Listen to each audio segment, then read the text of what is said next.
আসসালামু আলাইকুম রহমতুল্লাহ।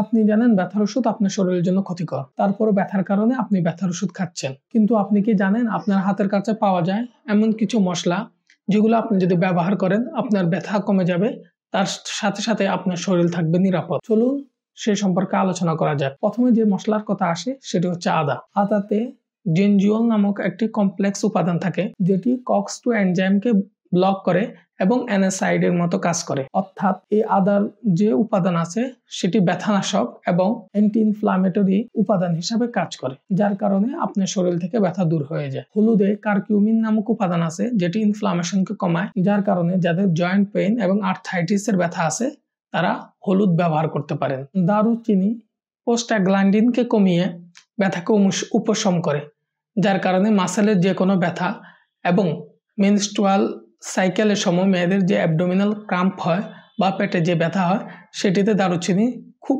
ম্যাজিকের মতো কাজ করে। রসুনে সালফার কম্পাউন্ড এলিসিন থাকে যেটি ইনফ্লামেটরি এনজাইমকে কমায়, যার কারণে এটি যে কোনো সাধারণ শরীরের ব্যথা এবং আর্থ্রাইটিসে খুব ভালো কাজ করে। লবঙ্গে ইউজিনল থাকে যেটির লোকাল অ্যানেস্থেটিক ইফেক্ট এবং অ্যান্টি ইনফ্লামেটরি ইফেক্ট আছে, যার কারণে যাদের দাঁতের ব্যথা আছে তারা যদি লবঙ্গ চিবায় কিংবা লবঙ্গ দিয়ে চা পান করে সেক্ষেত্রে এটি অনেক ব্যথা কমাতে সাহায্য করে।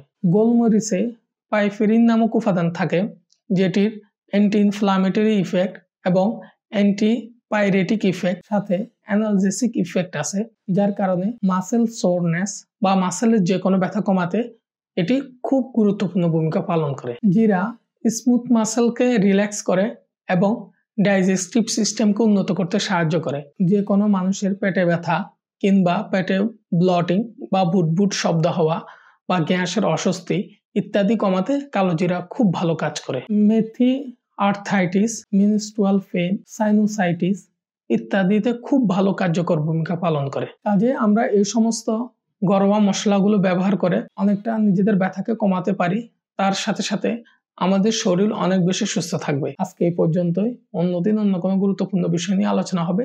সে পর্যন্ত সবাই ভালো থাকবেন, সুস্থ থাকবেন। আসসালামু আলাইকুম রহমতুল্লাহ।